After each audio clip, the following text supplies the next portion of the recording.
அன்பர்களே, ஆண்டவராகிய இயேசு கிறிஸ்துவின் நாமத்தில் உங்களுக்கு மனம் நிறைந்த வாழ்த்துக்களை தெரிவித்துக் கொண்டு சத்திய வசனம் திருமறை பாட நிகழ்ச்சிக்கு உங்களை அன்போடு அழைக்கிறோம். சத்திய வசனம், இது தேவனின் வசனம். நாம் சோர்ந்து போகையில் கரம் கொடுக்கும் நம் தேவனின் வசனம், நம் தேவனின் வசனம். மத்தேயு எழுதின சுவிசேஷம் 27ஆம் அதிகாரம் 57. சாயங்காலமான போது இயேசுவுக்கு சீஷனும் ஐஸ்வர்யவானுமாயிருந்த யோசேப்பு என்னும் பெயர் கொண்ட அரிமத்தியா ஊரானாகிய ஒரு மனுஷன் வந்து பிலாத்துவினிடத்தில் போய் இயேசுவின் சரீரத்தை கேட்டான். அப்பொழுது சரீரத்தை கொடுக்கும்படி பிலாத்து கட்டளையிட்டான்.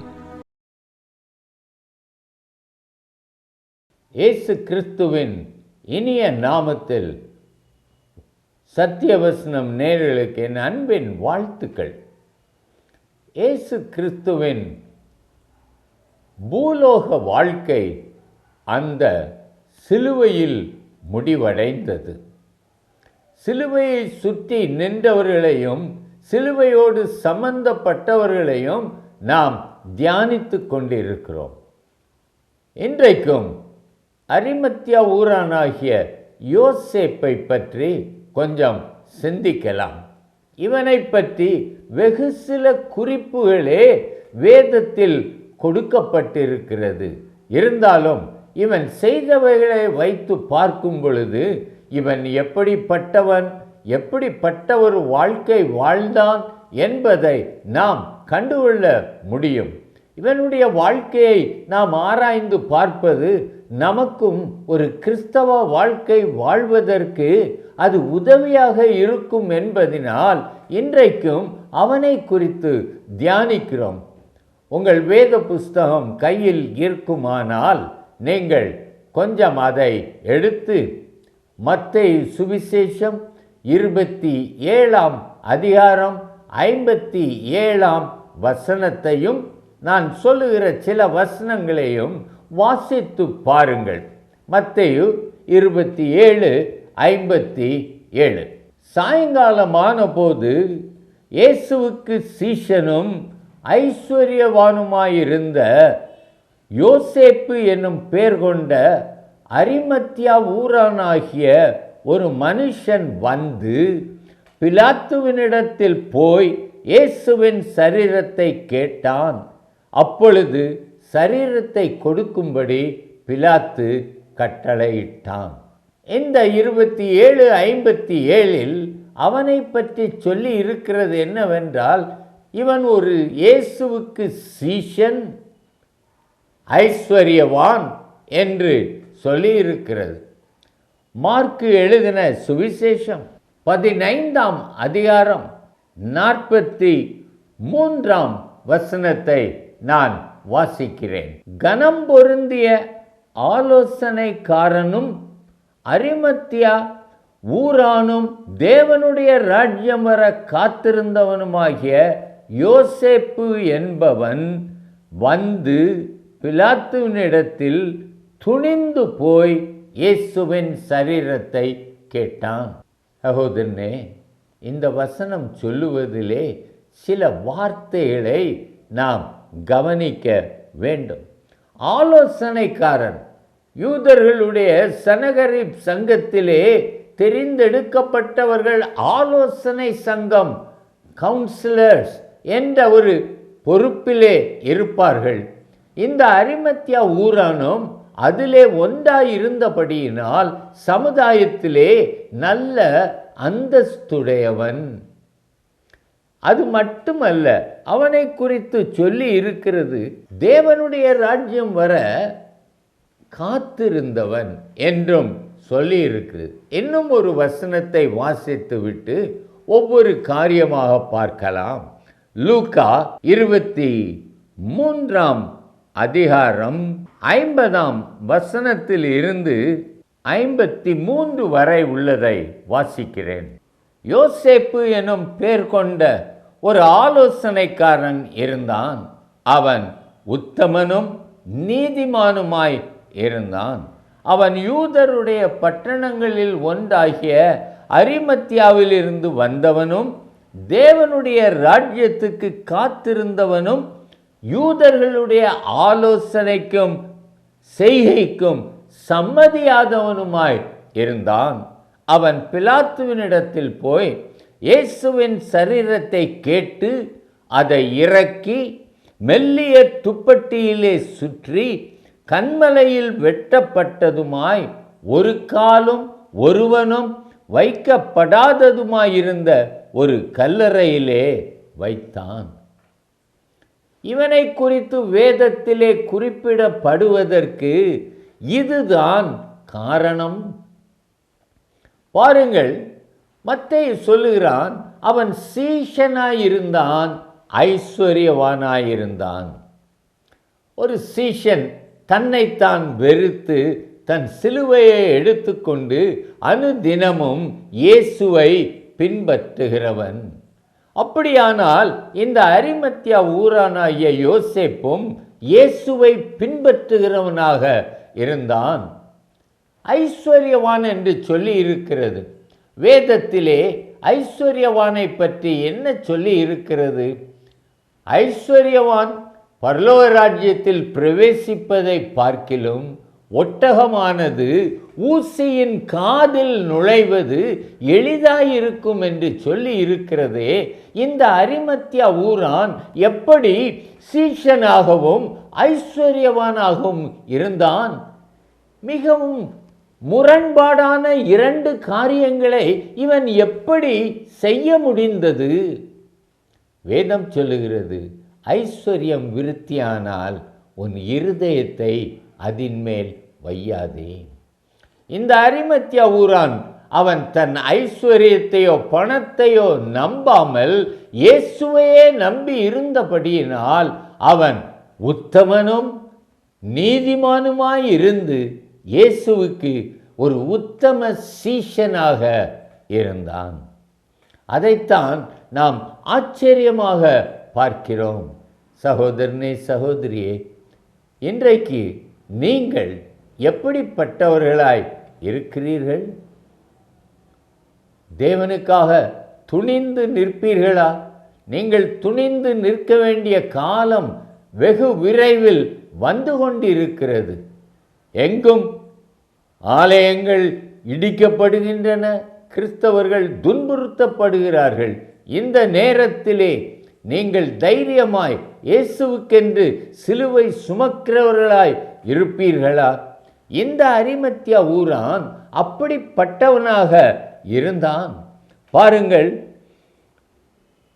அவன் யூதருடைய பட்டணங்களில் ஒன்றாகிய அரிமத்தியாவில் இருந்து வந்தவனும் தேவனுடைய ராஜ்யத்துக்கு காத்திருந்தவனும் யூதர்களுடைய ஆலோசனைக்கும் செய்கைக்கும் சம்மதியாதவனுமாயிருந்தான்.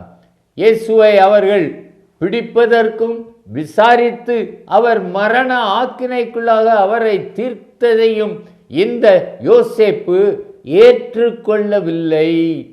தன்னை சங்கத்தை விட்டு நீக்கினாலும் பரவாயில்லை என்று பதவிக்காக இயேசுவை மறுதலியாமல் அவன் தைரியமாக I am not a party to it என்று சொல்லி அதற்கு அவன் ஒரு சம்மதிக்கவே இல்லை. நாம் எப்படி இருக்க போகிறோம்? நம்முடைய சூழ்நிலைகள் மாறுமானால் நாம் எப்படி இருப்போம்?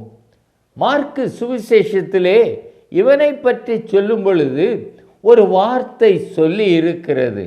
அங்கே பாருங்கள், மார்க்கு 15:43 யோசேப்பு என்பவன் வந்து பிலாத்துவினிடத்தில் துணிந்து போய் இயேசுவின் சரீரத்தை கேட்டான். சீஷர்கள் கைவிட்டு ஓடிவிட்டார்கள். ஆசாரியர்கள் இயேசுவை பற்றி பேசினவர்களே எல்லாம் ஆலயத்துக்கு புறம்பாக்கினார்கள்.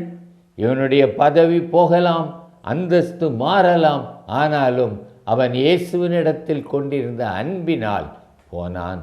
வேதம் என்ன சொல்லுகிறது? பூரண அன்பு பயத்தை புறம்பே தள்ளும். இவனும் ஒரு அந்தரங்க சீடனாய்த்தான் இருந்தான். ஆனால் இயேசுவின் மரணம் இவனை அசைத்து விட்டது. துணிந்து போய், என்ன நடந்தாலும் பரவாயில்லை, இந்த இயேசுவை நான் அடக்கம் பண்ணுவேன் என்று சரீரத்தை கேட்டான். சகோதரனே, கொஞ்சம் யோசித்து பாருங்கள். இயேசு கிறிஸ்துவை பூமிக்கு தருவதற்கு ஒரு மரியாள் தேவைப்பட்டது. அவளைப் போல அந்த பாக்கியம் பெற்றவர்கள் உலகத்திலே முன்போ இப்பொழுதோ பின்போ இருக்கவே முடியாது. அதே விதமாக இயேசு கிறிஸ்துவின் பூலோக வாழ்க்கையை முடிக்கவும் ஒரு யோசேப்பு தேவைப்பட்டது. அவன் துணிந்து வந்து இயேசுவின் சரீரத்தை கேட்டு, இவனும் நிக்கோதேமுவும் சேர்ந்து வெள்ளைப்போளமிட்டு மெல்லிய துப்பட்டியால் சுற்றி தன் சொந்த கல்லறையில், ஒருவனும் ஒரு காலும் வைக்கப்படாத கல்லறையில் வைத்து ஒரு பெரிய கல்லை வைத்தான். உலகத்திலே யாருக்குமே கிடைக்காத ஒரு பாக்கியம். சகோதரனே, சகோதரியே, அந்த அரிமத்தியா யோசேப்பு அவன் இயேசுவின் மேலுள்ள அன்பை வெளிக்காட்டினான். இன்றைக்கு நீங்களும் இயேசு கிறிஸ்துவை நேசிக்கிறேன் என்று சொல்லுவீர்கள். அந்த அன்பை உங்கள் வாழ்க்கையில் வெளிக்காட்டுகிறீர்களா? இவனை குறித்து தேவனுடைய ராஜ்யத்துக்கு காத்திருந்தவன் என்று சொல்லி இருக்கிறது.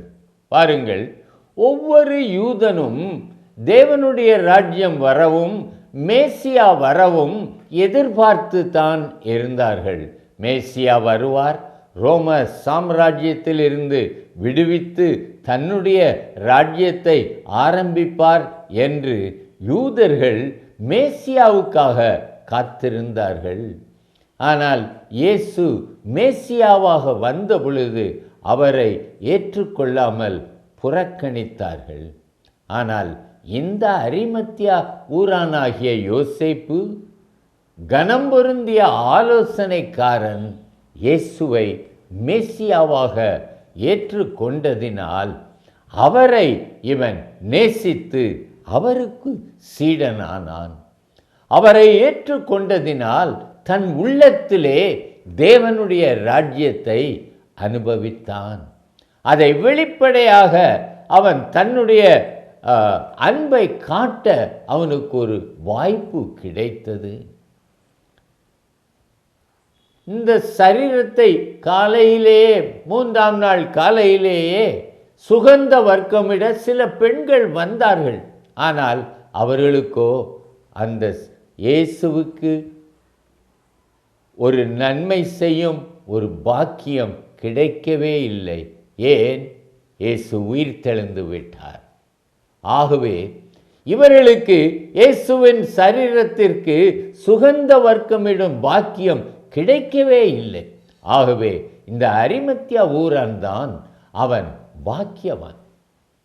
ஆனாலும் இவன் அந்தரங்க சீடனாய் இருந்தபடியினால் அநேகர் இவனை ஒரு கோழை என்று தான் சொல்லுகிறார்கள்.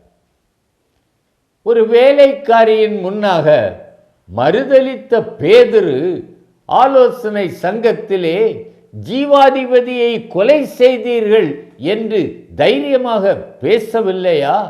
இயேசுவின் மரணமும் அந்த பரிசுத்த ஆவியின் நிறைவும் பேதுருவை பலப்படுத்தவில்லையா? இந்த அரிமத்தியாவும் இயேசுவின் மரணத்தினால் தைரியம் அடைந்து சீஷர்கள் கைவிட்டு ஓடிவிட்டார்கள். உறவினர்களும் மற்றவர்களும் தூரத்திலே நின்று பார்த்து கொண்டிருக்கும் பொழுது இவன் துணிந்து போய் பிலாத்துவினிடத்திலே அவருடைய சரீரத்தை கேட்டு வாங்கி அவன் மெல்லிய துப்பட்டியால் சுற்றி தன் ஒருவரும் வைக்கப்படாத தனக்கென்று வைத்திருந்த ஒரு கல்லறையில் இவரை வைத்தானே. தனக்கென்று வைத்திருந்ததை எல்லாம் தேவனுக்கென்று கொடுத்தானே. இவன் கோழையா? இல்லவே இல்லை. அவன் ஒரு தைரியசாலி. இயேசுவை நீர் சந்தித்திருப்பீர் என்றால், இயேசுவின் அன்பு உம்முடைய உள்ளத்தில் இருக்கும் என்றால், அது பயத்தை புறம்பே தள்ளி உம்மையும் தைரியசாலியாக்கும். நீர் எங்கும் இயேசுவை அறிவிப்பீர். சுவிசேஷம் சொல்ல புறப்படுவீர். இன்றைக்கும் சகோதரனே, இயேசுவின் மரணத்தையும் இந்த அரிமத்தியாவையும் இணைத்து பாரும். எவ்வளவு ஆச்சரியமான ஒரு மாற்றம்! உமக்குள் இந்த மாற்றம் வந்திருக்கிறதா? இல்லை என்றால் ஆண்டவரிடத்திலே அழுது கேளும். ஆண்டவரே, உம்மை ஏற்றுக்கொள்ளவும் வெளிப்படையாய் அறிவிக்கவும் என்னை பலப்படுத்தும் என்று கேள். ஆண்டவர் உன்னை பலப்படுத்துவார், உன்னை சீடனாக ஏற்றுக்கொள்வார். தேவனுடைய ராஜ்யத்தில் உமக்கும் ஒரு பங்கு கிடைக்கும். ஜெபிக்கலாமா?